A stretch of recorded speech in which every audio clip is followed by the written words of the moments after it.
All right. Hi there. So today I will be doing a little book review of this book, Shoe Dog, Phil Knight, a memoir by the creator of Nike.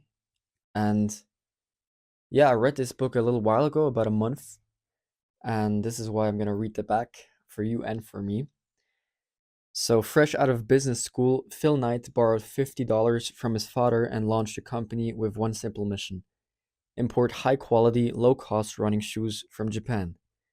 Selling the shoes from the booth of his Plymouth Valiant, Knight grossed $8,000 that first year, 1963. Today, Nike's annual sales top $30 billion, and its swoosh is more than a logo. But Knight, the man behind the swoosh, has always been a mystery.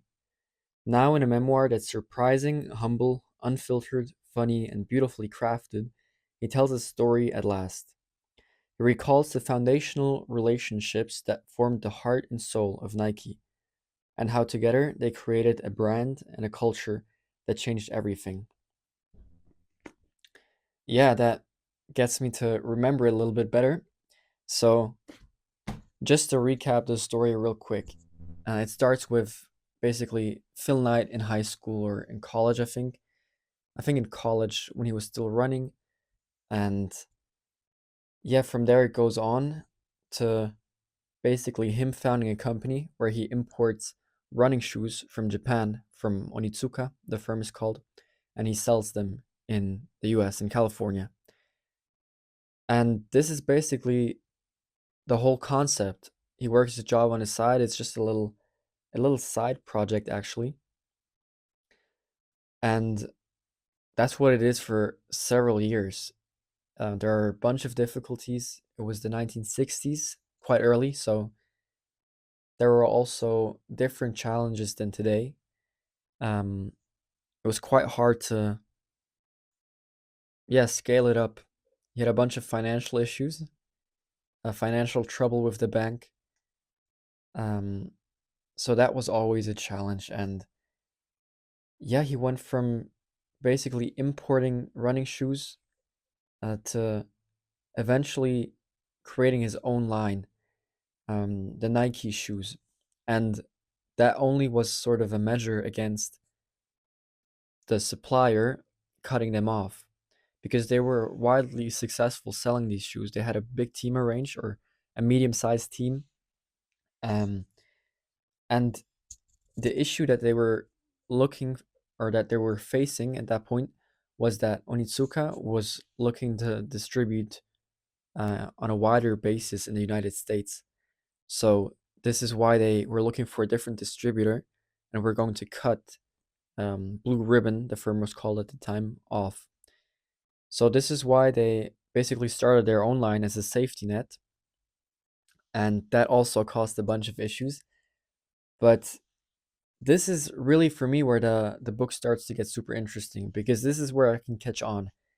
Um, I feel like this point of Nike comes quite late in the book, and that's one thing that sort of surprised me about it. So only about two-thirds in, maybe, Nike first gets mentioned. And what's interesting also is that Nike is actually not something that they were sure of, the name.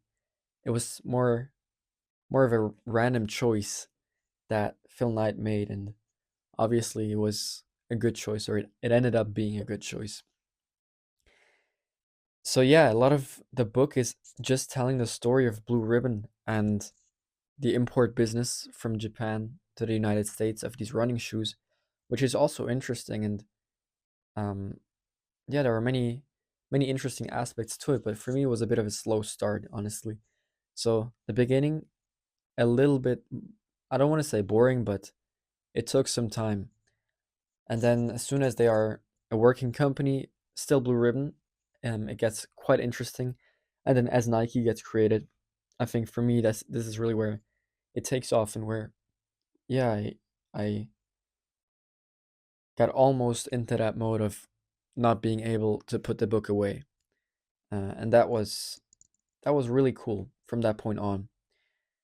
So there you encounter always, like, or from there on, I would say, you encounter the stories that you know today. So famous people who got signed, possibly, the creation of the Nike Air, stuff like that. I think that's where it gets super interesting. But I think it cuts off quite early again. So, for example, the whole story of Michael Jordan isn't told. How they signed him, and also the "Just Do It" slogan.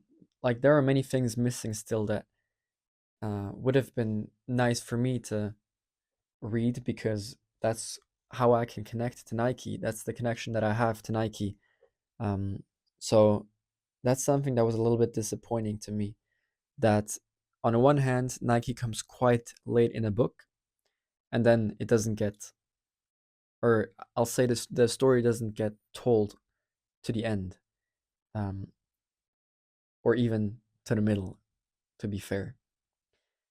But in the end, he does a little,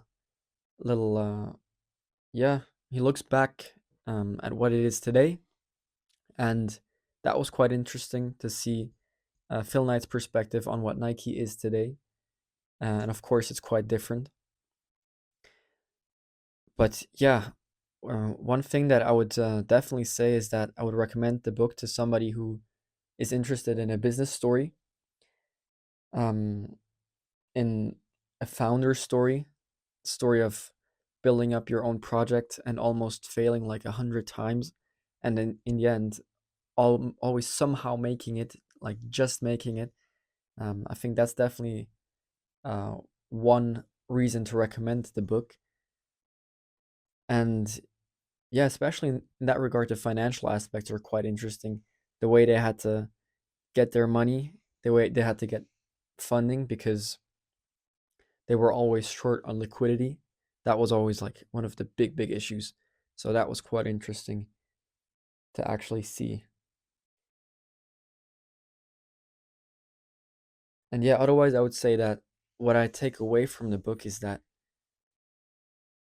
the team you build with is super important.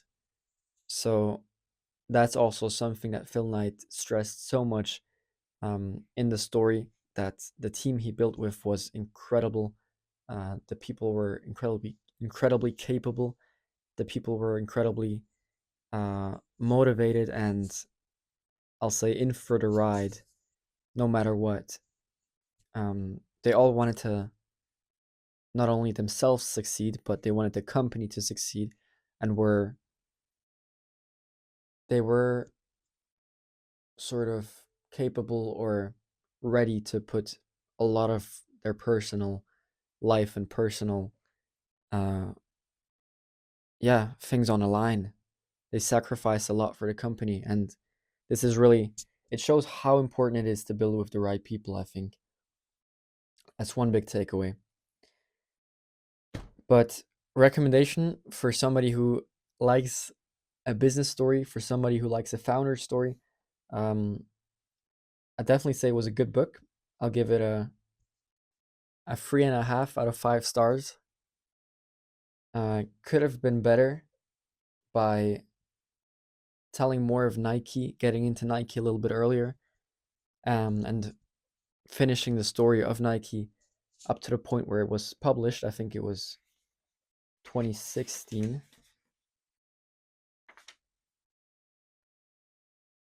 Yeah, 2016.